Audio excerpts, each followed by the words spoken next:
All right, good evening, everyone. It is just now 6 o'clock. We're going to give it just a moment for some people to get logged on, but I'm going to go ahead and switch to the sign-in screen so you can go ahead and get signed in, please. You should see on your screen a QR code that you can either scan with your the camera on your phone, or if you go to the web address that's on there, the bit.ly/cram exam, and get signed in. That just helps. That allows us to know who has attended the session. The other thing we'll do is we'll send you an email and it'll give you a link.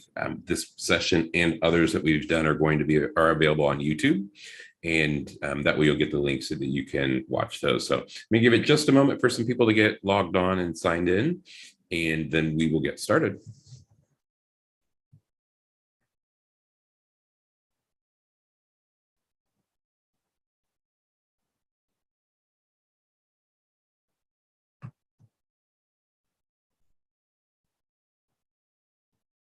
So yes, like I said, if you can just take a moment and get signed in, like say either scan the QR code with your phone or go to that web address, get signed in, that would be awesome. I will put it back up at some point later in the presentation as well, because we always have some people that join a little bit late.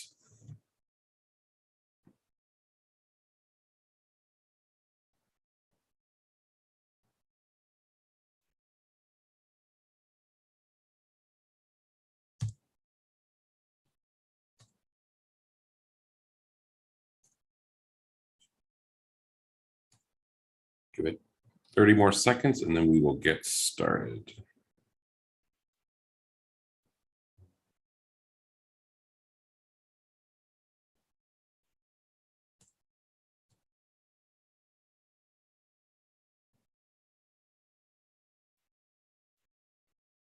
All right, well, good evening, everyone. So my name is Christopher Porter. I am Director of Training for Century 21 Sheets. The purpose of the session for this evening is that we want to help you pass your real estate exam. So we will give you a brief overview of Century 21 Sheets, but ultimately we want to make sure that we're a resource for new agents. So, this is probably honestly, one of the most challenging parts of getting into real estate is actually passing the real estate exam. So we want to make sure we're able to provide test taking tips. I do always give the disclaimer that this is geared towards the Indiana real estate exam. There are state specific questions that we'll go through, and they're not the same in every state. And the reason I point that out is that we do boost this on Facebook. And so sometimes we get people from other areas that join. So I just make sure I point that out for everyone. All right.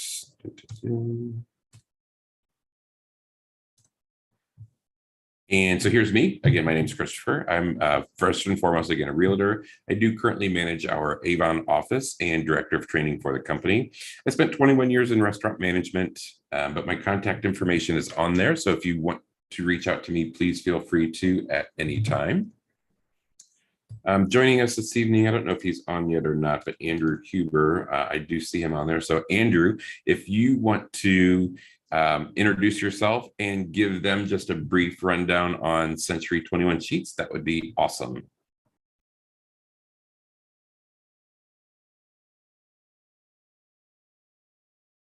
Andrew, are you there?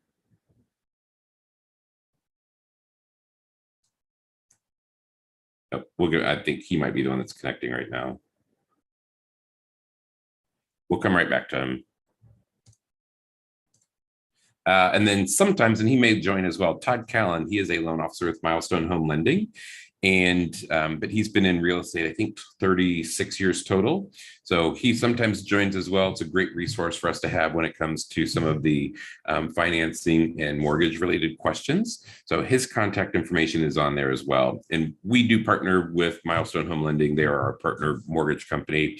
And then we also own a title company as well. So all right, looks like Andrew's still connecting, so we will come back to him in just a moment. And you will not get to see this guy today. That's Barley James. He's my dog. A lot of times I'm at home when I do this session, but I'm back in our office right now, so you won't get to hear from him. All right, so a couple of rules. Hey, it's more fun if everyone participates. So if you leave your cameras on, if you can, obviously I know sometimes people can't, and that's fine, but just come off mute to ask questions. We're not going to be a terribly large group. It looks like we've got about 8 people on right now. So feel free to just come off mute to ask questions. I do have a hard time being able to see the chat as well. So just come off of mute. If you have a lot of background noise, just make sure you re-mute yourself when you can. But also know that no question is a dumb question. So we're here to help you. And if you don't know, you don't know. So I don't know if Andrew's been able to connect or not. So I'll go ahead and give you just a brief rundown of Century 21 Sheets. We are one of the larger brokerages in the state. So definitely not the largest. And we don't, that's never been our goal to be the largest brokerage in Indiana. But we do have about 375 agents or so spread across 9 offices. We've got an office in Bloomington. We also have a commercial office in that number as well. So, one of the things, that we really focus on is how can we partner and support our agents and, and to be there for them. So, but yeah, if you haven't spoken to us, we would love the opportunity to speak to you in more depth about Century 21 Sheets and the things that we have to offer. So feel free to reach out to myself, reach out to Andrew. He is the Director of New Agent Growth. So, he's probably talked to a lot of you, and he may be the reason that some of you have shown up for the session today. So next slide. So some test taking tips. The first thing I always want to talk about when it comes to taking the test is that if you are done with class and you don't have a date scheduled yet, go ahead and schedule one now. And the reason for that is that it gives you something to work towards. And we find that, people, when they have a date that they're working towards, that they're more likely to get things done, even if it's at the last minute. I use tax day as an example. April 15th is just an arbitrary day for tax day, but it gives people a reason to make sure they get those things done by then. So, but as you're answering questions, always trust your gut. Your gut's almost always right. Where we find that people run into issues is when they start second guessing themselves, and then they start taking answers that are right answers and making them into wrong answers. If math isn't your thing, do them all the math questions first or last. And I know the test taking people wouldn't want me to tell you this, but the other thing is just guess. If that's what's going to trip you up and cause you testing anxiety, then just give it your best guess and move on, and don't let that stop you. You do have 4 hours to take the test. Also good to know that not everyone at the testing center is taking the same test. So much may be done much sooner. So don't let that get to you as well. They won't let you take anything in with you, but you will be provided a calculator, typically either a pen, a pencil, or a dry erase marker and a dry erase board. I do tell people that one thing that some people do is they have a few key things in their mind that they want to make sure they don't forget. And so as soon as they get into the room, they'll write a few of those notes down. Just like, for example, how many square feet are in an acre, which is actually, somebody said something to me the other day, like, yeah, it's 4 ladies driving 35 and a 60. So 43,560 square feet per acre. They do offer a remote proctoring option. And I've had a lot of great feedback about that. For most of the people that have tried that have said it's been frustrating. That sometimes if they have their exam scheduled at a certain time, it can take upwards of an hour for a proctor to be available for that. And then also just the process that they use, and there is almost always inevitably a connection issue at some point during that testing period. So if you can go in person, do that. You can also take it in Ohio. So we have some people that just because of time-wise and schedules, it worked out better that they could drive to Ohio. I have on the slide that they also do it on weekends, and apparently they've changed that here now as well. So they do have some weekend time slots available for that. And then certainly last but not least, be well rested, eat a snack before you go, and don't rush, because again, you have 4 hours to complete that. Some additional study resources. And this is one that I used when I took my test. And people say, well, that's just a long time ago. It's not that long. I've only been in real estate about 3.5 years. So, but CompuCram.com is a website, and it was part of the school package that I had purchased. Yeah, so Q, that was you who had told me that on that. So thank you. Hang on, let me go back to this slide. I messed up.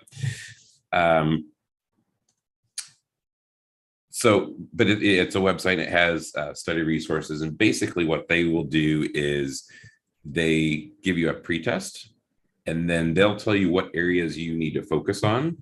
And then they'll do flashcards, quizzes, vocabulary words, et cetera. And they'll help you kind of study on each of those sections. And then you can take as many practice tests as you want. And they'll tell you when they're ready. And they also guarantee that, if you don't pass the exam, then you don't pay for it's either the next exam or for the package. I forget what's on their website there. So it was, again, a really great resource for me. There is a cost to it. It's if you want to do state only, it's $49. State and nationals, $89. And just a disclaimer, I don't have any affiliation with them. They don't pay me anything like that. It was just a resource that worked for me. So here is a screenshot of what it looks like. So this is their website here. And it says there at the top, you pass or it's free. Also, if you do decide to go this route, like on the day when I clicked on this one, they had a discount code on there, so it saved you 15%. So just take a look at that. Then the other question is, well, what if I don't pass the test? Retake it. There are the two parts. There's the national part and the state part. So if you pass one but not the other, you only have to retake the part that you didn't pass. Please know that not everybody passes the first time, and your test score doesn't dictate what kind of an agent you're going to be. I've got an agent in my office who I think she took it 7 times. And she's a fantastic agent. It's just, when it comes to testing and things, that just wasn't her thing. So don't do that. So Christian asked a question: how do you feel about Prep Agent with Joe Juder? I'll be honest, I don't know a whole lot about Prep Agent. I have heard a lot of people have used it, but I personally haven't spent any time in there. So probably something I should do, but I don't have any feedback on it because I don't know anything about that one. So I apologize. Any questions on anything so far? All right. So then the next question is, what happens after you pass your test? So the first thing that you'll do once you pass your test is you're going to decide on which brokerage you want to affiliate with. And at that time, we'll go through and we'll provide you with the paperwork that you'll need to take to the Indiana Professional Licensing Agency that has the information you need to affiliate with us. The cost for your state license is $60. Now, according to them, it could take 4 to 6 weeks to get your license active. And what I've been seeing lately, now granted, in my training class right now, I've got one person that his license was active the very next day, and I have others that waited 2 to 3 weeks. So just know that going into it, that they are just not processing applications very quickly because the Indiana Professional Licensing Agency processes for many professions across the state. So funeral directors, cosmetologists, et cetera, they're processing for all of those. But so you'll get your state license and affiliate with a brokerage, and then you're going to join MyBoard. If you're here in Central Indiana, if you're in another area, you'll join a different board. But fees are prorated depending on when you join. I think right now it's around $1,200. But MyBoard charges a $400 initiation fee for all new members. And then they'll prorate your member dues, which are $719 a year currently. And those are paid in, it's either June or July. But they'll prorate that, and then they'll prorate your technology fee, which is $456 a year. So they'll give you all of that when you go to apply, but always just make sure that people kind of know that up front. And then, the last thing I think before we get into some questions is, which brokerage is best for you. And so my advice is that you should talk to several brokerages and find out what is going to be the best fit for you. Because ultimately that's where you're going to get your training from and all of those things, because you're learning a lot of things right now, but you really need another training program to actually how to sell real estate. So we have a training program for our new agents. It's called Launch 21, and we're in the midst of it right now. So it's 8 days over 2 weeks. And we go through everything from working with buyers, working with sellers, purchase agreements. We do some advanced forms training. But we also have gotten that to be approved for your 30 hours of post-licensing CE that's required in your first 2 years. So we provide that, our training counts for that. And so once you're done with your new agent training, you've also completed your first 2 years of continuing education requirements. But there are things to look at. Both. I think things that are very important are what training are you going to receive, what kind of coaching are you going to receive, and what kind of support are you going to receive from the brokerage.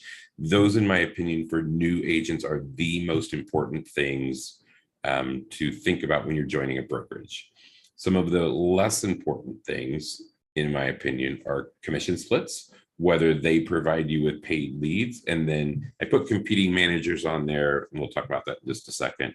But a lot of times people say, well, commission splits are the most important. Well, sure, you can absolutely go to a brokerage with a 90-10 split, so you get 90% of it. But if they don't provide you any training, coaching, or support, then that doesn't mean anything. So you need to build that foundation for your business, because real estate's not, it's not one that you're just going to jump in and make $100,000 right away. Some agents do, but not all. So those are the things that are important.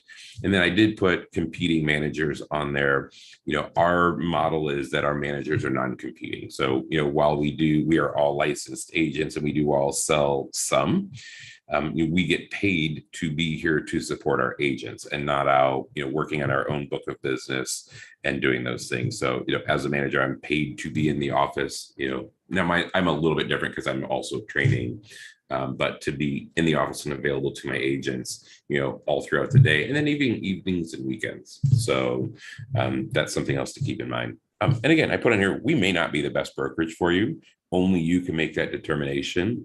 But we would love the opportunity to talk about what we have to offer agents. So if you haven't spoken to us, we would love to. All right, for those that missed the sign in earlier, here is your other chance to sign in. So grab your phone, you can scan the QR code, or you can go to that web address that is on there. So it's bit.ly/Cram exam. That way we know who has all attended, but we'll also send you the link so that you can watch not only this, but other Cram for your exam sessions on YouTube. And it looks like the computer gods have allowed Andrew Huber to join us. So Andrew, I've already given them the kind of the rundown on Century 21 sheets and all of those things, but I wanted to give you a few minutes to introduce yourself to them before we jump into questions. Yeah, sorry guys. Oh, wait, are you telling me this didn't start at 6:17? Oh, my bad. I thought I was right on time. No, I started, my computer just imploded on itself. So sorry to interrupt. Sorry that I'm late. Some of you I've been talking to, but yeah, I'm the director of the new agent growth here at C21. I've been in this industry for about a decade. Wouldn't have it any other way. It's a great industry. So yeah, the big thing here is I appreciate you guys taking time out of your busy schedules to make time for Christopher and I. And then just try to think of it as this: a brokerage's responsibility is to do everything it can for its agent to be successful. And what Christopher and I are doing tonight is no exception. Right now, your goal is to get past that exam. So we as a brokerage are going to help you get past that exam. What's next? What's the next goal? Well, that's the brokerage to help you get there. So let's just keep this going. Let's get this party started. Thanks, Christopher. All right. Thanks, Andrew. So Andrew's going to join, and I think he's hopefully going to do like we did on the last session, just because I've talked a lot today. I've been in training since 9 this morning. So we'll go through and he'll read through the questions and the possible answers, and then we'll have discussions on those. But before we get into the sample questions, does anybody have any questions for me or for Andrew?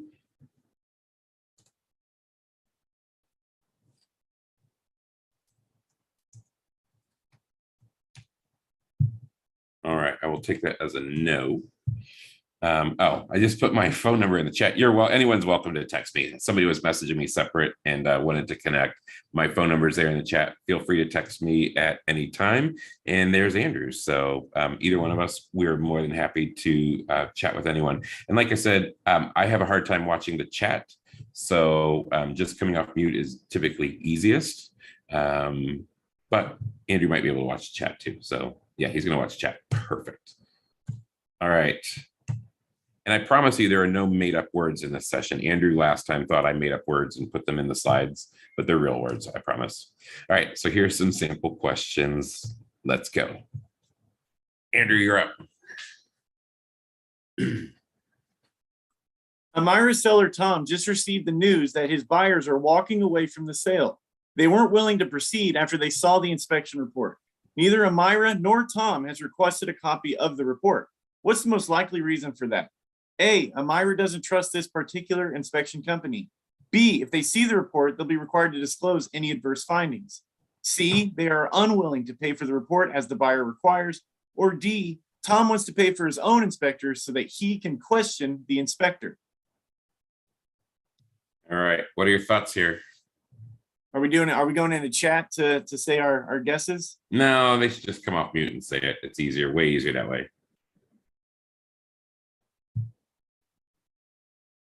I know James wants to tell us what his thoughts are. I can see it in his eyes. He's like, I'm turning my camera off now. B as in boy. All right. Q says B as in boy. I was going to go with B as well. Yeah. And that is correct. If they see the report, they will be required to disclose any adverse findings. So that would be why the seller doesn't want to see that inspection report in that situation. So very good. All right. According to the Department of Justice, I'll read this one, I guess, since I started. According to the Department of Justice, an agreement between competitors to establish or adhere to uniform price discounts is a type of which antitrust violation? Is this A, group boycotting, B, market allocation, C, price fixing, or D, tie-in arrangement?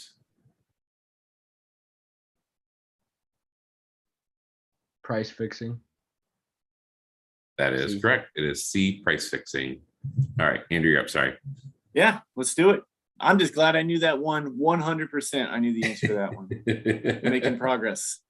The system works. All right, next slide. Oh yeah, I got to do that. That's my job.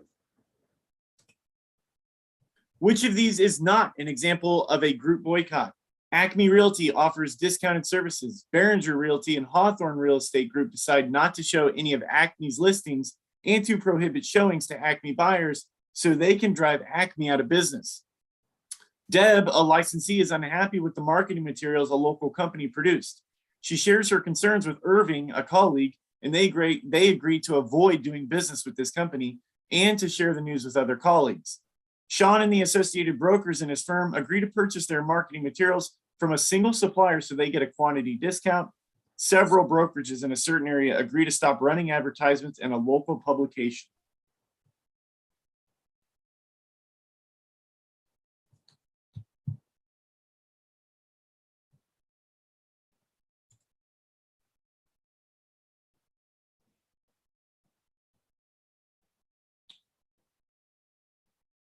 Any thoughts? So Sharma, if D? you need to, Sharma, you can put it in the chat. This was a question about the microphone. Oh, I know Sherma. She's good people. I believe her. Yeah, you can put it in the chat. All right. So which one of these is not an example of a group boycott? Sounds like, oh, not an example. Oh, geez. All right, never Yes. mind. I was going to go with C. Correct. Yep. They're not boycotting. They're just saying, hey, we're going to work together and we're going to get a discount. So they're not, a boycott would be saying we're not going to use these people. So perfect. All right. Next one. Yasmin listed a house at 6% commission rate, and it just sold for $463,500. Her brokerage and the buyer's agent's brokerage split the commission equally between them. Then Yasmin, who has a 60-40 commission split with her broker, Yasmin gets the higher split, took her check to the bank. How much did Yasmin earn from this transaction? All right. So if you want to talk through how you would figure this out, we can do that before we get to the answer. Christopher, you get a calculator, right? The next slide has exactly how it was calculated. Yes. But do you get a calculator on the exam? Yes, you do. Okay. I'm gonna say that'd just be cruel when I get a calculator. To do this by hand. Yeah, like No. what's this helping? Then you got to do like long division. All right. So who wants to talk through how they would figure this out? I can. Okay, go ahead. So you take 6%, multiply it by the selling price. Okay. It'd be 463,500 times 0.06. They split it equally, so I divided it by 2, Okay. and then Yasmin got a 60% of the half. So I did 0.6 times the half and got C 8,343. Perfect. Yeah. So so here's the calculation here, just like you talked through. So you take your 463,500 times 0.06 so that's 6%. So the total commission for the entire transaction was $27,810. So you divide that by 2, so you know how much went on Yasmin's side, which is 13,905. And then yes, you'll do the math. 60% of that is 83.43. It's going to the agent, and the other 55.62 is going to the brokerage. So yep, very good.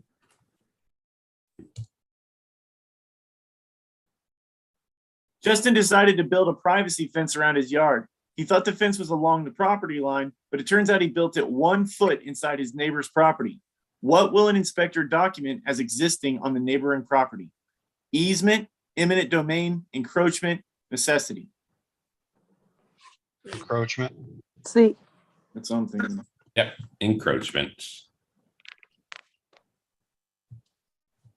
Which of the following would be a violation of license law? Offering a free home warranty to home buyers and disclosing that to all parties to the transaction, acting as broker and disclose principal in a transaction, acting as agent for both buyer and seller in the same transaction with the expressed oral consent of both, offering part of the listing commission to cooperating brokers.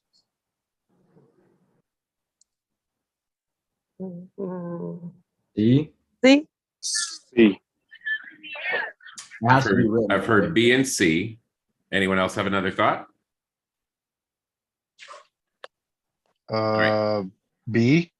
I'm thinking B. Okay, so the answer to this one is actually C. So B says is saying it would be a violation if you acted as a broker and disclosed principal in a transaction. So that would be buyer or seller. And you as an agent absolutely can represent yourself in the transaction as the buyer or seller.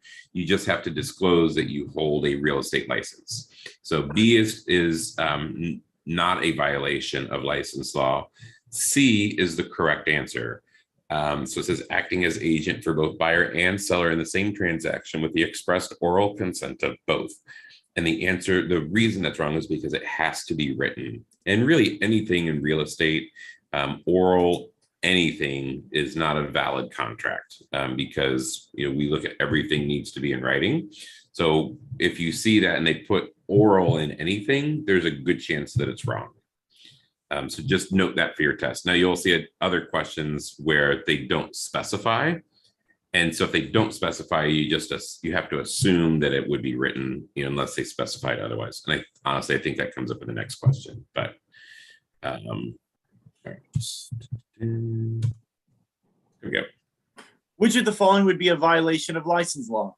To give an opinion of value that a seller relies upon, to complete a sales contract for a purchaser, to act as a limited agent in a real estate transaction, to assure a buyer that a property will go up in value. D. D. Correct. D. To assure a buyer that a property will go up in value. Yeah, and I always tell people you're not, and this is how I always date myself. I'm like, you're not Miss Cleo, and some people are like, who's Miss Cleo? I'm like, she was a psychic that was on TV. But yeah, you're not Miss Cleo, so you can't tell them what will happen. You can only tell people what has happened, and you can show them, this is what the value of this property has done over time. But again, there's so many things that could happen tomorrow that could really negatively affect the value of the property or positively affect the value of a property. We just don't know that, so we can't assure them of any of those things. I think Miss Cleo was outed as a fraud, Christopher. Well, okay, so bad example. Are psychics real? That's the other question, but that's another topic for another day.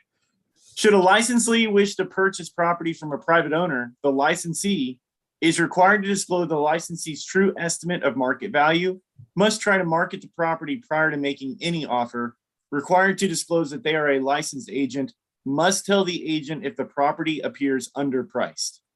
C. D. I've heard A. C and D and A. and A. Do I got a B out there? Anyone got a B? The answer is C. So A is required to disclose the licensee's true estimate of market value. You don't have to. I mean, the only thing that you're required to do if you're looking to purchase a property from someone is to disclose again that you are a licensed agent. And the reason they ask people to disclose that is because, again, you're going to have more knowledge than some people. And so that's why they require that you disclose it. But you don't have to tell them if you think it's worth more. You don't have to try and market it for them, any of those. You just have to say, hey, I want to buy your property. I'm a licensed agent. I'll give you $400 for it, period. It might be worth $4 million. I don't know, but they absolutely can do that. It seems like the exam kind of is always looking for you being proactive and leaving like a paper trail and disclosing and all. It always seems like they're always wanting to make sure that that's a point. Yeah, disclosure, we always say, is better than discovery because discovery happens in court. So you don't want to go to court ever because you might lose. Indiana advertising regulations would be violated if a licensee places an advertisement for a listed property under her managing broker's name, but fails to include her own, places an ad for a real property services that includes only her name, license number, and phone number, places an ad for a real property service that fails to disclose the fees associated with those services, does not place a for sale sign on a listed property. A. Wait, maybe B. Your broker's name. All right, so we got A, maybe B. Anyone else? I'm thinking B. And why do you think B? Well, it At has least to the have company name. your brokerage's logo on there as well. And if it only has her name, it's missing that. Correct. But the first one, they're kind of trick questions, I feel like, or answers. I mean, really. Yeah. Because I feel like A, people would get confused with, running ads for somebody else or something. Yeah. Well, and I think and they kind of put it under her managing broker's name. Really what they mean is the brokerage company's name. So anytime you do any sort of advertisement at a minimum, it has to have your brokerage. So we always tell agents anything that you put out has to say or have the word mark Century 21 Sheets on it. They can absolutely include their own, but at a minimum, it does have to have the brokerage. So the answer here is B, places an ad for real property services that only includes her name, license number, and phone number. It has to reference what brokerage you're with. So that's not always true on social media ads, correct? Correct. So social media, correct, does not need to be right there, but it needs to be within one click. So say it's a tweet to something on Twitter. Once they click on it, whatever it goes to needs to have something that shows that. So like a website or like an Instagram bio or something. Yeah. Say it.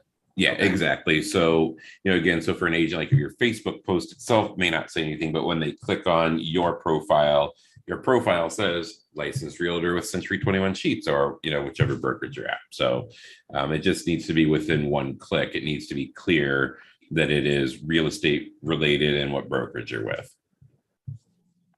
Yep. Good questions. And maybe this is the my board and me talking, Christopher, but technically doesn't the managing broker own the listing? So just always try to think that you gotta acknowledge that whenever you're marketing it.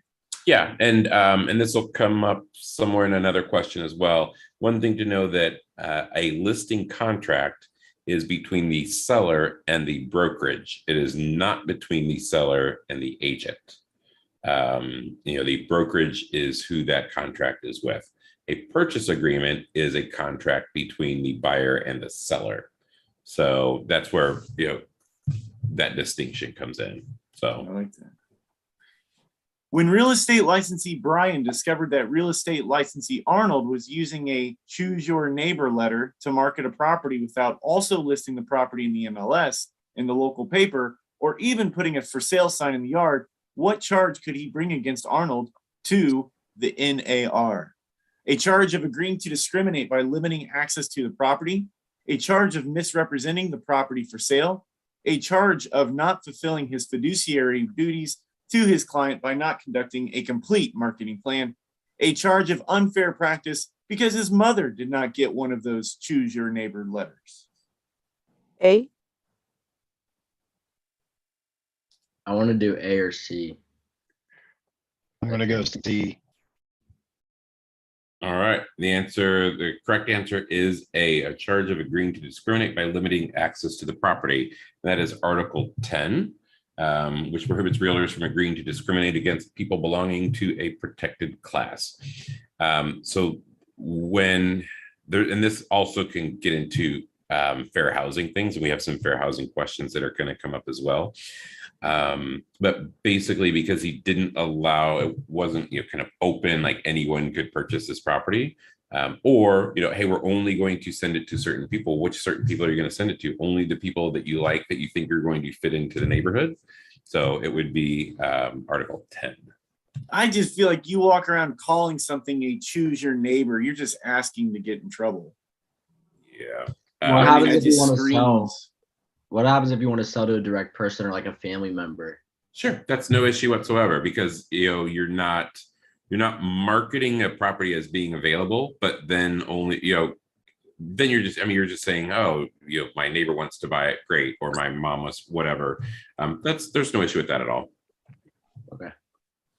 So When property with a pre-existing lease is sold, the new owner doesn't have to honor the lease unless it's recorded, isn't obligated by the terms of that lease, must give the tenants at least 30 days to vacate, must honor the lease terms unless the lease states otherwise. A. D. the answer is D. So leases are basically always kind of like a license, and it runs for the duration of it. And so a new property owner must honor the terms of that lease, unless it states otherwise. And I've never seen a lease that says otherwise. So a new owner can't just come in and say, hey, I'm your new owner now. Either A, you need to move out because I want to live there, or B, oh, your rent's going to be $200 a month more because I just bought the property. It doesn't work that way. So, and if it's, maybe they had a 3-year lease and they just started that lease, that owner has to honor the terms of that lease. So oftentimes I'll see things on Facebook, and somebody says, oh, help my landlord selling the house, and they told me I have to move. And my very first question, and I do reach out to a lot of people in those situations, just say, hey, do you have a written lease? Unfortunately, most of the time they say, no, we're month to month.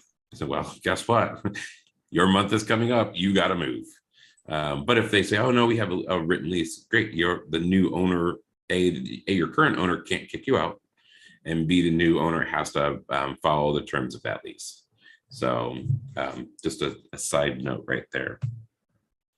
Sam and Bridget are cousins who jointly own property. They are both named on the deed. They receive title at the same time. They have the right of survivorship, and they each have equal interest in undivided rights of possession. What type of ownership do they have? Tenancy in common, estate and word that Christopher made up, joint tenancy, or tenancy by the entirety. I don't play these games, Christopher. I'm here to prepare for the exam. It's a real word, I promise. All right, so we'll talk about them in detail here in just a moment, but does anybody know the answer to this one? Tenancy in common. Nope. We'll talk through the differences here in a second. I get them mixed up. I get them mixed up every time. Yeah. So the correct answer is C, joint tenancy. And here's what I always associate with that is typically you'll see it listed on a deed. You'll see joint tenants with rights of survivorship. And so anytime you have rights of survivorship, it is always going to be joint tenancy. And this is honestly one of the areas I struggled with the most when my brain did not wrap its head around it. But tenants in common is when they do not have the right of survivorship, and each party owns a percentage of that property. And so if one of them dies, that portion then goes to their heirs and not just to the other person. Yeah, it threw me off because it says title and time, and that's part of I think what tenancy in common. Yeah, no, even Yeah. tenants in common, they typically will receive it at the same time. Yeah, But I again, think that's what threw me off too, yeah. is title and time, so. Yeah, but the one word I always say to look for is words I always say to look for are rights of survivorship. And that's always going to be joint tenancy. So here's the other difference. So joint tenancy is typically, again, they don't, well, so if it was husband and wife, they are also, that is also joint tenancy, but they typically will just put down as husband and wife. Same thing. Now, tenancy by the entirety is used for same-sex couples. So the only difference between, because it can't put husband and wife, so it's tenancy by the entirety. But they're the same protections for a married couple for husband and wife are the same in tenancy by the entirety. So if there's a judgment against one, it doesn't attach to the property. If you're holding title in tenancy by the entirety or husband and wife. So let's talk about estate and severalty. Estate and severalty, and the key word there is sever. That means that some of the rights of that property have been severed. So you have not only your mineral rights, the rights to actually use the land, and then the air rights for above the land.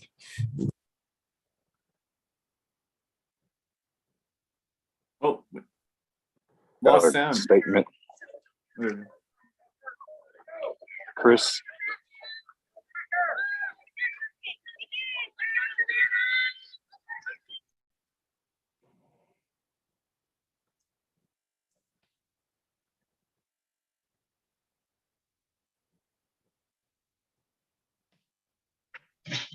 I wish I knew what he was saying.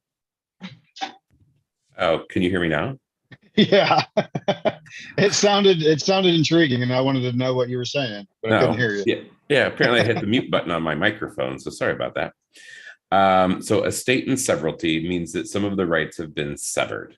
So for example, if you go out west and so you see a farm and there's cows grazing in the meadows and you see oil derricks. Well, the oil companies have purchased the mineral rights to the oil that's below the ground. And so they now, they'll own that in severalty. So they only own the mineral rights and the farmer only owns the land. And the farmer probably owns the land and what's above there. Another place you'll see this, say in big cities, Grand Central Station in New York. The city of New York owns the land that Grand Central Station is on. But then I think it's the Hyatt, one of the hotels has purchased the air rights above there. So, they own all the air above Grand Central Station, but the city still owns the land itself. Sherman, you have a question? Yes, I get confused on this question. Would this answer had been the same or different if they had not been cousins and had been, say, husband and wife? So husband and wife are treated differently in when it comes to title. But if they no, so it would be the same answer if they were husband and wife, because that's still joint tenancy. Okay. So, Thank you. You're welcome. And I mean, they could even just be two random people that could go, but typically you won't see like two random people do it that way. Typically, if it's two kind of random people, they're going to go tenants in common. Okay. So, good question. Any other questions on this section? there was an acronym I learned for this. Okay, what's that? PIT, and it stood for possession, interest, time, and title. So if they had all of those, it was a good way to know if it was joint tenancy or not. Okay, very good. PIT, possession, interest, title. What was Title and time. Title and time. Gotcha. Perfect. Well, thank you. Next question. Sorry. Marcus listed his property with Home Sweet Home Realty and one of its listing agents, Ron Savage. About a month later, Ron filed for bankruptcy. Which of the following statements about this situation is true? Bankruptcy has no impact on agency agreements. Marcus can choose whether or not to continue the listing agreement with Ron. The agency agreement is terminated because the agent filed for bankruptcy. The agency agreement only terminates if the broker or the principal declares bankruptcy. Well, I'm sorry, what was that? I'm gonna Shirley? go with C. Yeah, the answer in this is D. So only if the broker or the principal declares bankruptcy. And again, just like we talked about, so like number 2, it says Marcus can choose whether or not to continue the listing agreement with Ron. Well, that's a false statement because the listing agreement is not with Ron. The listing agreement is with the brokerage. Nice. So. What type of loan is neither guaranteed nor insured by government agencies? Conventional, FHA, USDA, VA. Conventional. A. Okay. Yes, a conventional. Very good. So let's talk real quick about each of the loan types and minimum down payments, because these are questions that typically come up on your exam. So the minimum down payment on a conventional loan, this is the only one that varies slightly. Some of the tests, and I don't think they'll ask, they actually generally never ask about conventional on your exam, by the way. But it's typically, realistically, it's 5%, but there are a lot of programs out there where the minimum down payment on a conventional loan is 3%. The misconception is that it is a 20% down payment on a conventional loan, and that is not correct. FHA, what is the minimum down payment on an FHA loan?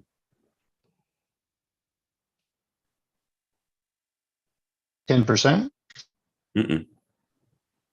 Is it 5? Nope. So 3.5. Its minimum down payment on an FHA loan is 3.5%. So keep that in mind because that almost always comes up on the exam. So your minimum down payment on an FHA loan is 3%. What is the minimum down payment on a USDA loan?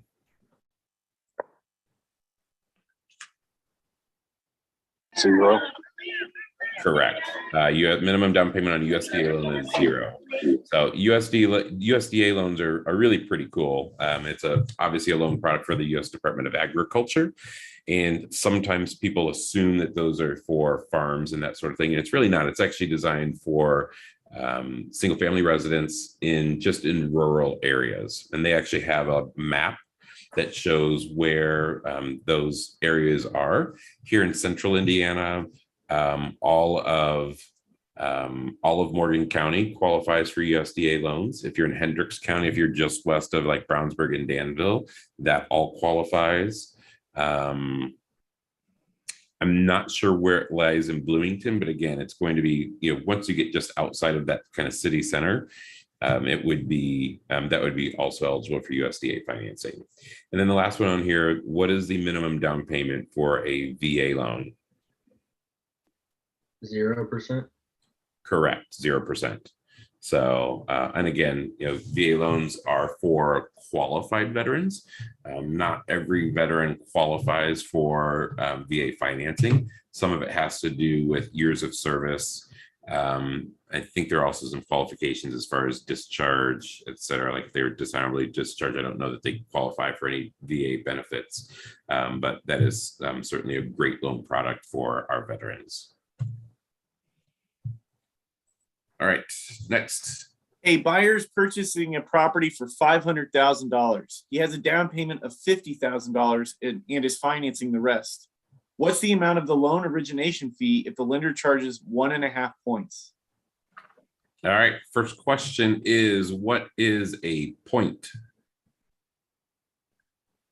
It's typically 1% and is used to lower interest. Okay, and 1% of what? The loan amount. Correct. Yeah. So it's 1% of the loan amount. And they use points in different ways. Obviously in this scenario, they're using that to calculate the loan origination fee. But there are often times where the lender says, hey, if you'll pay points, we can lower your interest rate, over time. So how would you calculate this answer then? would it be 500,000 minus the $50,000 down payment to get the loan amount? Okay. Multiplied by 1.5%. Yep. Perfect. So yeah, so you know your total amount is 500,000. Your amount financed is 450. So that's the key. If you're looking at, if you're talking about points, or sometimes you'll see them listed as discount points, it's always based on the amount that's being financed. And 1 point is 1% of the financed amount. So 1.5 points is going to be 1.5% of the financed amount. So in this case, it is going to be $6,750.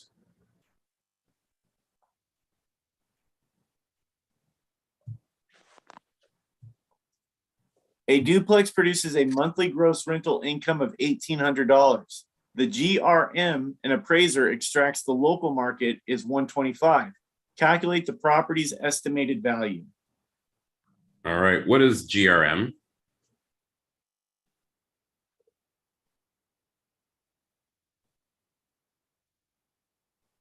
Anyone? GRM stands for gross rent multiplier. So a couple of things from this, when they tell you what your gross rental income is, here's where they will trip you up on this question. They will tell you, they'll take this question, they'll say, hey, a duplex produces a monthly gross rental income of $1,800. The owner has expenses, monthly expenses of $600. And then they'll give you what the GRM is, the gross rent multiplier. Now they'll tell you to calculate the property's estimated value. They're tripping you up because if you do anything with that expense amount, then you're using a net number and not a gross number. And so sometimes they will put that in there and you just need to ignore it. So from here, what do you do?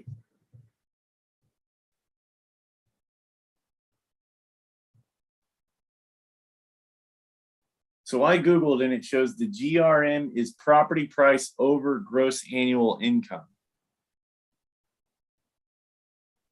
Yes. But this is monthly income. So would you take 1,800 times 12 right now? No, the way they do the GRM, it's based on that monthly gross rental income. Okay. So you're just going to multiply those two numbers, and so you'll end up with $225,000. Yeah, so estimated value equals gross rent times your gross rent multiplier.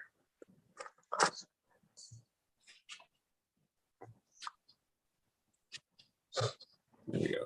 Allison and Brent are financing their house purchase of $232,500 with an FHA loan. Their credit score qualifies them for a minimum down payment. What do they need to put down? 3.5% of $232,500? Yep. So whatever that, actually, I know what that ends up being. I think it ends up being $8,137.50, I think. Yeah.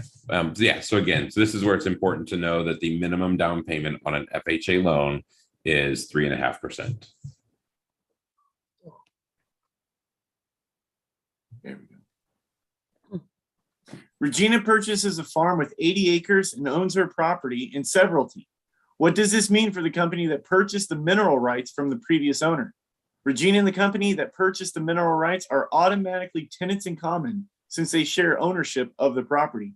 Regina didn't purchase the mineral rights, which had been severed from the property by the previous owner. Regina included the mineral rights in her purchase agreement. Since she could not otherwise own the property in severalty, Regina is the sole owner, and the company must accept a fractional portion of the sales price in return for forfeiting the mineral rights. B. It's definitely not D. Correct. Yes. So I think it was James that said B. Anybody else have any thoughts? You said the key to severalty is the word severed, so that's what I'm going to chase is B. That is correct. The answer is B. She didn't purchase the mineral rights, which had been severed by the from the property by the previous owner. So she, and the other key is it says she owns her property in severalty, as opposed to fee simple, which that term also confuses me every time, by the way. So I've been in this, like I said, I've been in this a while, and there's still things I'm like, wait, what? All Real right. estate licensee William is preparing a sale agreement that will include an unusual circumstance. What's his best course of action? Consult an attorney, create his own forms, use an existing form and write an addendum that covers the unusual circumstance, use existing forms but modify the language to address the unusual circumstance. C. A or C? I mean, A can't be wrong. You know, like it's Yeah. I'll go with C. So the correct answer is A. If there's something just unusual, best course of action is to consult an attorney first. Now, the attorney may say, yes, you can use this form. You're just going to write an addendum that's going to cover this. Or they might say, yes, we're going to use this form, but we're going to modify some of the language on there. Although you really aren't going to modify because you aren't an attorney. But absolutely, B is always going to be wrong. You are never, ever, ever, ever, ever, ever, ever going to create your own forms. But again, if there's something unusual, always a good idea to just consult an attorney and get guidance from them on how to then fill out our forms. And there are situations that come up sometimes where you're like, I'm not sure. And really the first step would be to just check with your managing broker or the manager in your office. So because weird things do come up. And so like, for example, we had something just a couple of days ago. I was helping an agent from one of our other offices. And she's like, well, wait a minute, but what about, and I'm like, all right, let me call Tracy. So I called Tracy Hutton, our CEO. I was like, Tracy, I know you're homesick. However, I've got this question. And she said, sure, no problem. We kind of talked through it. And she said, you know what? I'm not sure. I'm going to call. And so she actually called and spoke with the Indiana Association of Realtors legal hotline. And she spoke with them, and they and their attorneys, they kind of talked through some things to help us on that one. We also have access to, not only our own attorney, we've got a couple that, that we use. But if it's something that a client is going to need to, then we would, advise them, hey, you need to consult an attorney. But that's always a good course of action there. All right, next one. I got this one. In which of these situations would a listing most likely terminate due to listing agreement expiration? Is this A, a market with high inventory and low demand?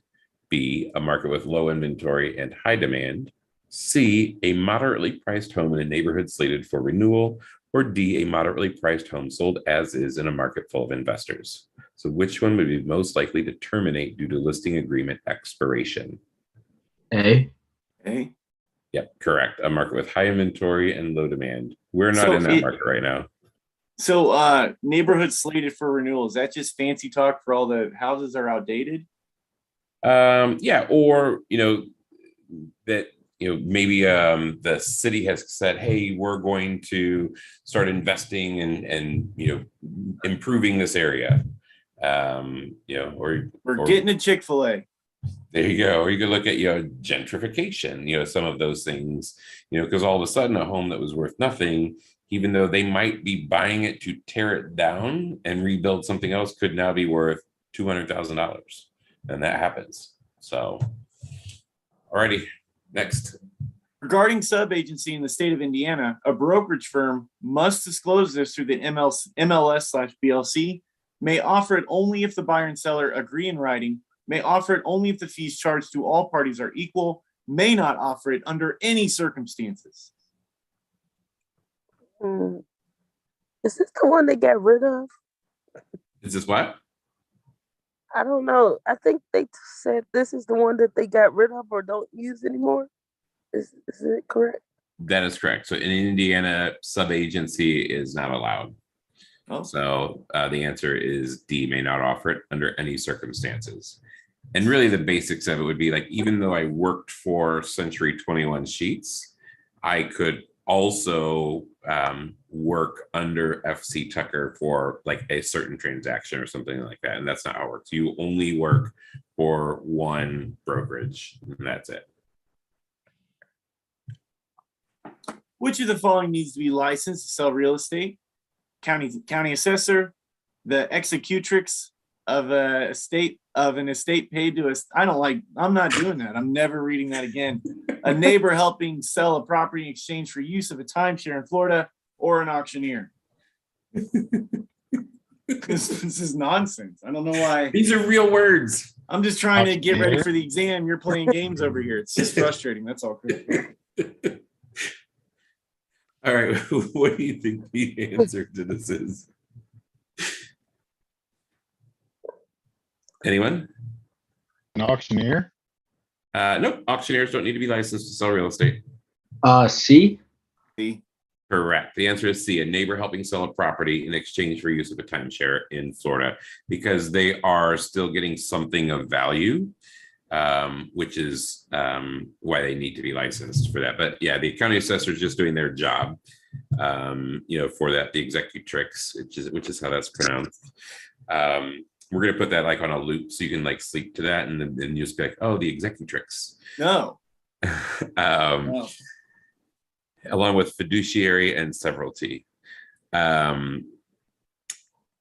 and then again, an auctioneer is just like the person that's calling out the stuff at a transaction. So they're not doing all of the paperwork and all of those things that go along with it. So if I had a friend or family member that gave me a referral, I'm not allowed to like give them anything in return for that referral, or how does that work? Where does that like cut off? So, that, yes, and that actually comes up in a question here shortly. So you can't say, dear neighbor, thank you for giving me this referral for somebody that bought a home. I'm now going to give you $500.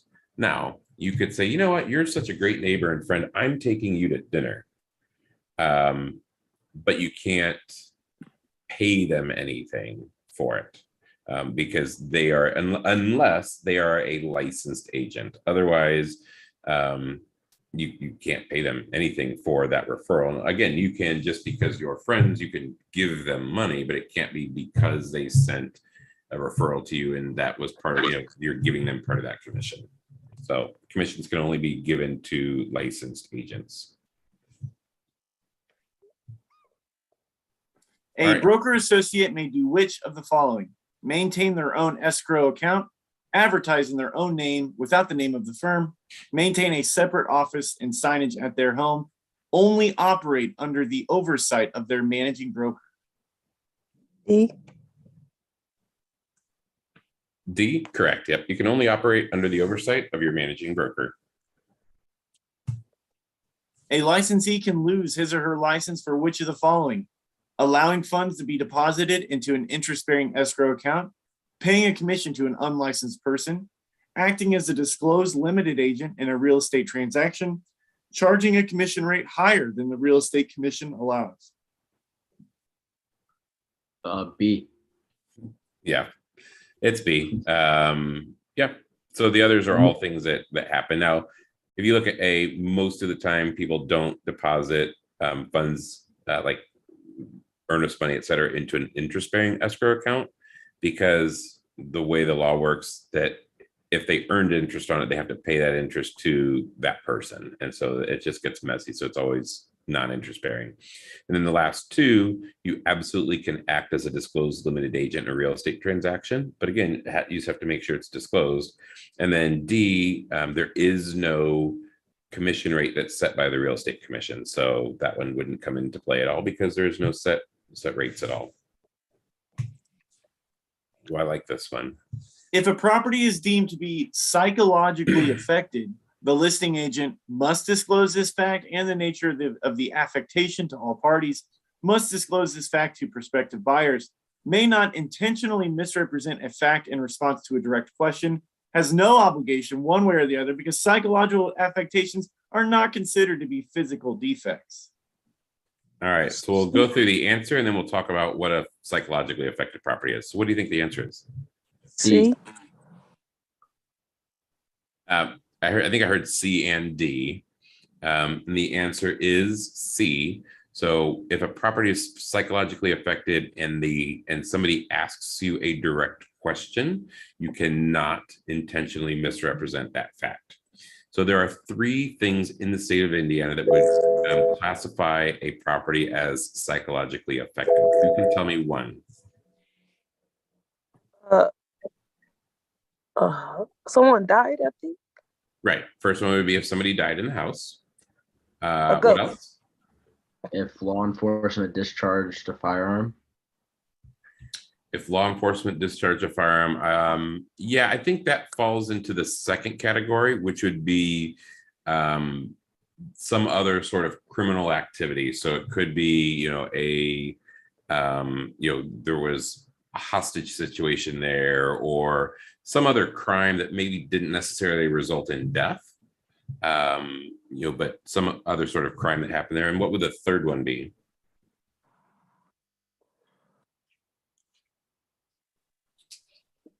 The third one is somebody living in the home was living in the home with HIV. So those are the three that would classify a property as being psychologically effective. I think I heard someone say ghosts. I did. Yeah, and they always say, well, are ghosts real? And so ghosts are not part of a psychologically effective property. So again, when somebody says, "Oh, this house is haunted," well, I don't know. Now, you're certainly not going to just put in your property description, "Hey, come to check out the home of the 1994 gruesome murder of blah blah blah blah blah."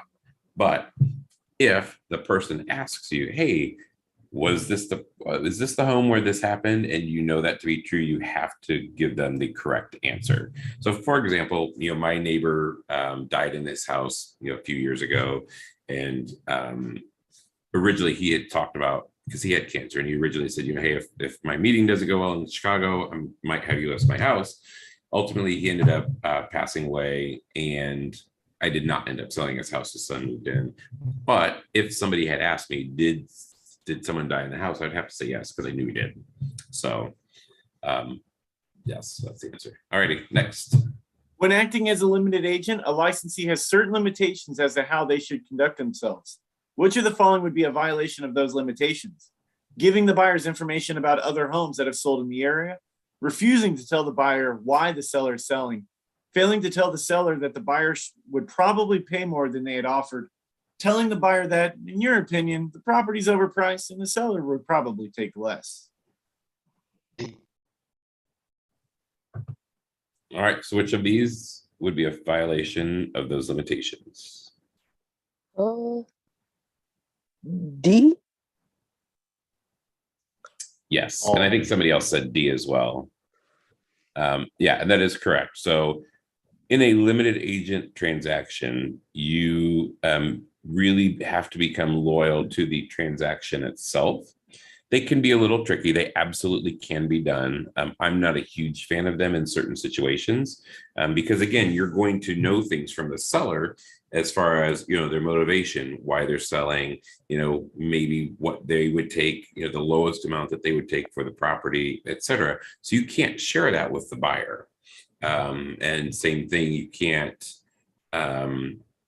tell the buyer, "Oh, I think they'll take, less than what you're offering," or vice versa, or telling the seller, "Hey, I think the buyer is going to pay more than that." So, you have to really maintain, your loyalty really to that transaction and not to either side of that party. Yeah, our real estate agent was a limited agent when we bought our house. And it was kind of cool because I got to see the paperwork that he was filling out for us to sign and stuff. So yeah. So yeah, and like I said, it does happen. Like I said, I'm not a huge fan of it. I have done it. But especially if you're going to get into inspections and things like that, it can get messy.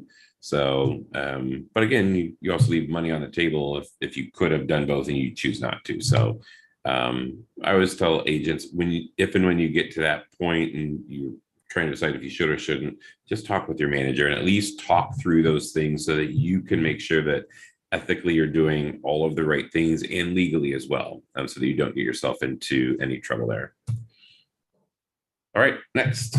In the state of Indiana, net listings are not legal. Require the written consent of all parties, must state the maximum fee, must not allow the broker to net more than the seller. Are not legal. That is correct. Is it C? It has to have a maximum. Nope. Nope. In Indiana, net listings aren't legal.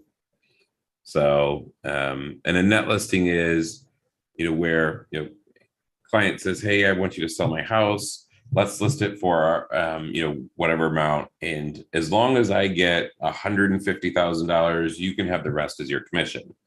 And so really as a consumer protection point, the state has said no, because what if I, as an agent, know that that house is probably going to sell for $250,000, and we go into a contract that says that anything over 150 I get to keep, because I've told them that the value is probably closer to 150 or 160, knowing though that it's really going to sell at 250 and I'm going to get $100,000 commission. That's not fair to the consumer, so they are not legal in Indiana. Ooh, A seller received $800,000 for 5.5 acre rectangular parcel alongside a road frontage. The property is 400 feet deep. What was the price per front foot of the property?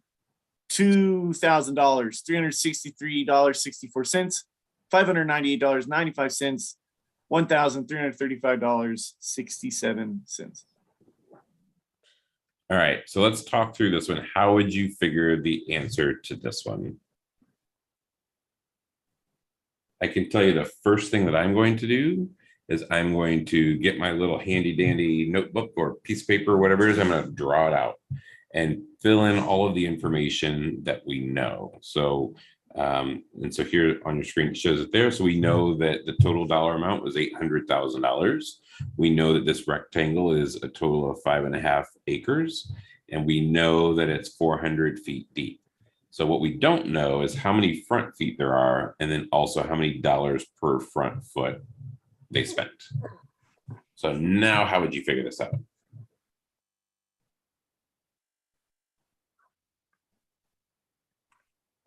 Or are you going to guess and move on? You're right. Guess.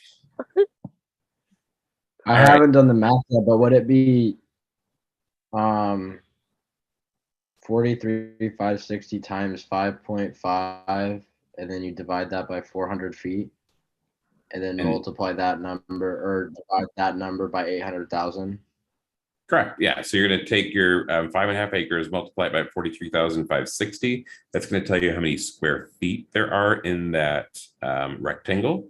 Then you're going to divide it by the 400 square feet. And that will tell you how many feet are in the front. And I can tell you right now, it is 598.95. And let's go back to this one. And guess what? One of the answers is $598.95. But that's not how many dollars per front foot. That's just how many feet are in the front. Feet are in the front, right? Yeah. So So then you I have to think take the your mod is- 800,000 and divide it by that 598.95. And so the answer is $1,335.67. But like I said, if you look at it, they will trick you and they will put enough numbers that look like, if you just kind of guess with some of the numbers, that you would come up with it. Because again, some people say, oh, we'll just take the 800,000 and divide it by 400. Oh, and you get what? $2,000. So just something to keep in mind. But again, you have that, so draw it out, and that will should help you with that. We're skipping that one, and we're skipping that one, and we're skipping that one. Sorry. Go ahead. The Shores are in the process of buying a beautiful 3,000 square foot home from the Bishops. They've completed all the required paperwork on their loan application. Mary's analyzing the package to determine their ability to repay the loan. She examines the property's value, the property type, and the loan to value ratio, among other things. Her recommendation is that the Shores loan application be approved. What is Mary's role? Is she a member of the loan committee? Is she the seller, the seller's real estate agent, or the underwriter? D. Correct. D. She is the underwriter. That's what the underwriter does. Tom and Roseanne are interested in a property, but before making an offer, they want to make sure there aren't any registered sex offenders living living in the neighborhood. Which statement is most accurate? It's up to the buyer to perform due diligence and research whether sex offenders live in the area. Licensees can direct clients to the state's registry. Sex offender information is not public and a seller is not required to disclose it. The licensee must research the neighborhood to determine if there are any registered sex offenders. The seller must disclose the location of any nearby sex offenders. Just interesting. This is your choice for celebrity couples. This is when you choose the I didn't make the this one up. Tom Arnold and Roseanne. Would that be A?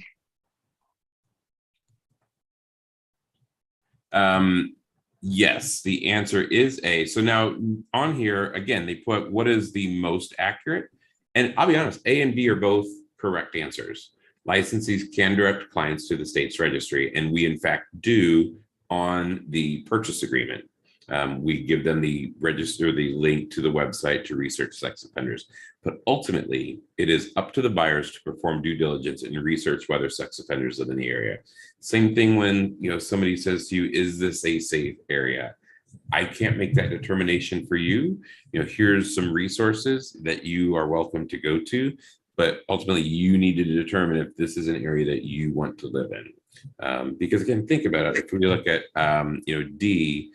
If the licensee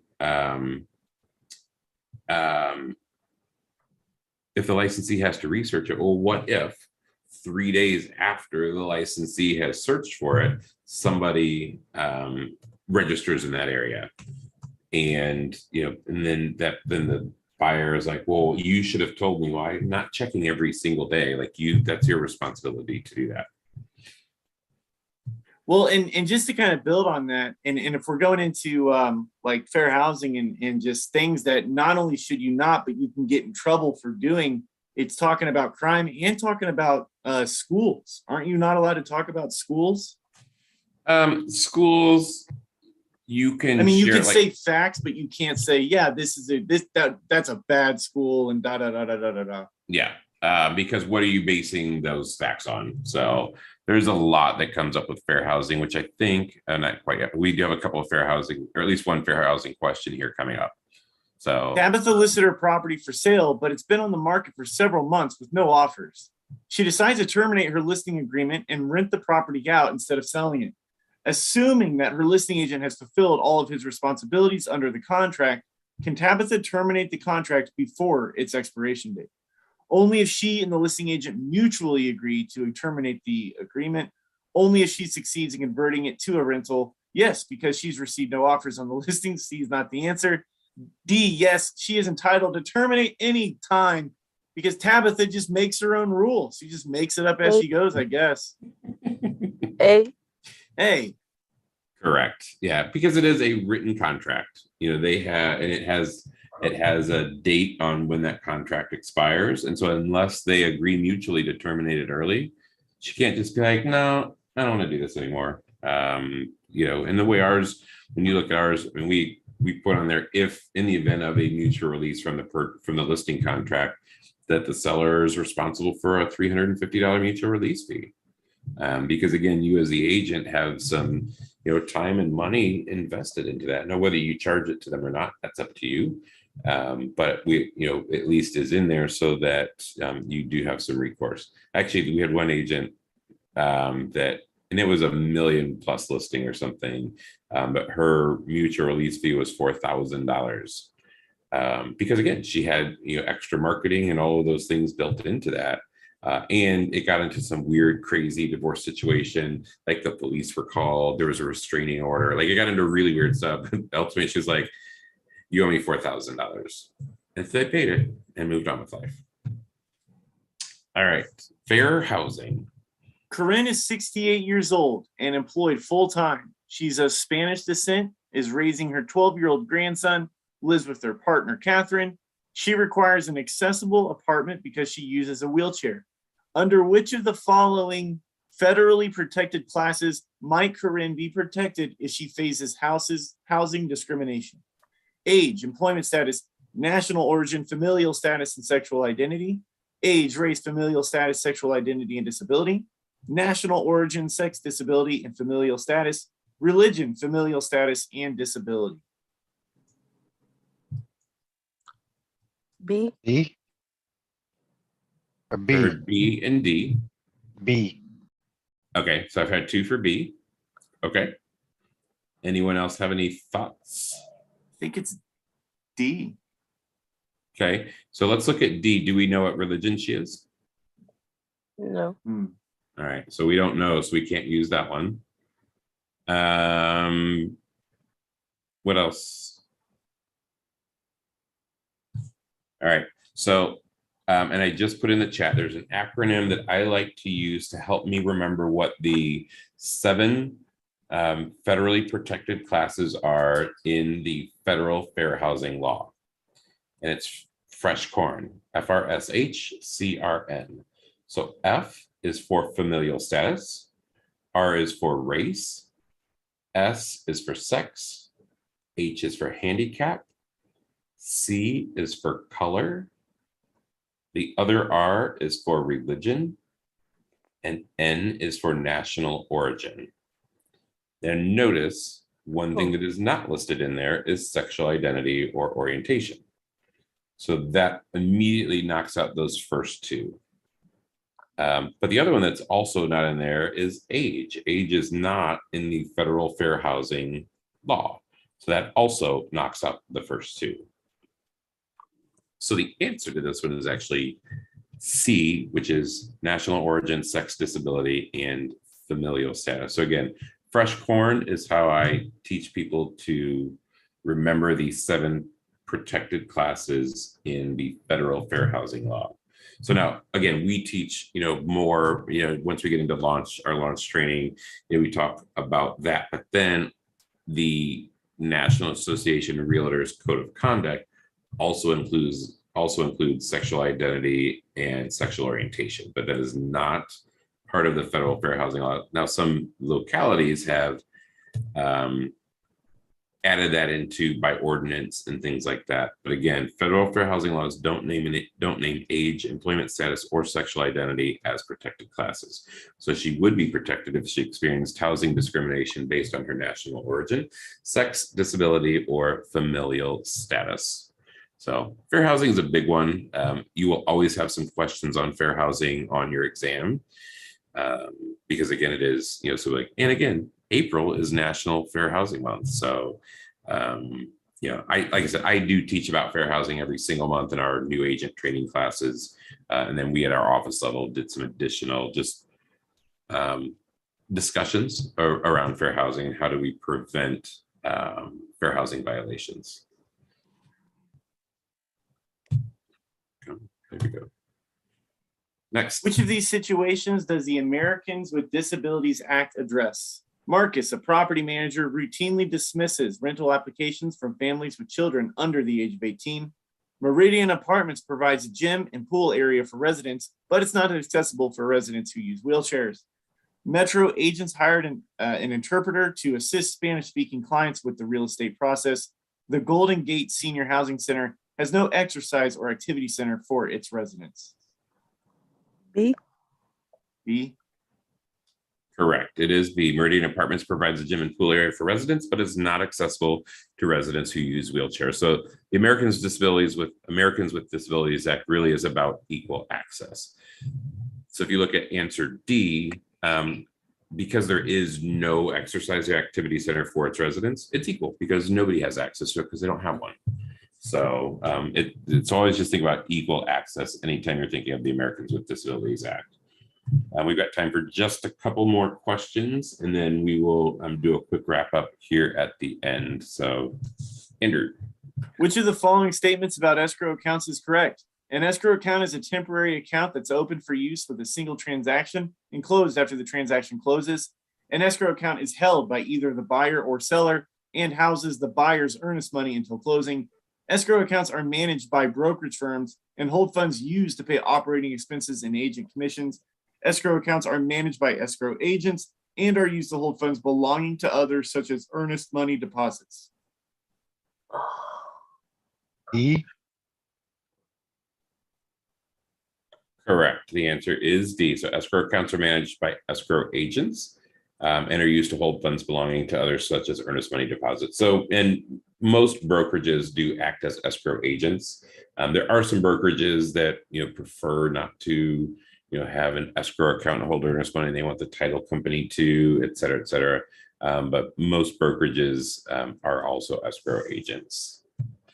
And this will be our last one.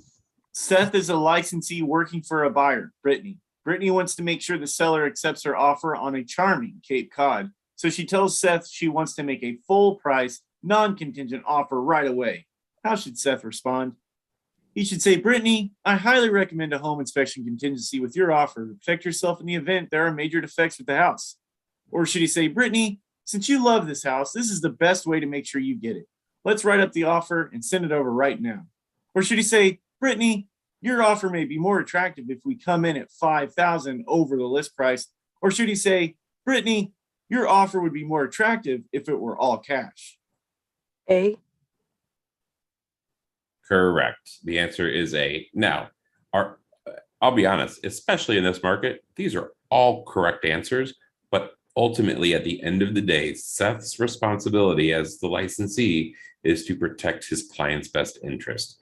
And the one out of here that is in the client's best interest is making sure they have a home inspection contingency in case there are major defects with the house. So again, in this market, it might be, hey, it's going to be more attractive if you come in at $50,000 over the list price. And those things happen pretty regularly. Some of my clients that I've worked with recently, we put an offer in on the house. The house was listed at $275,000.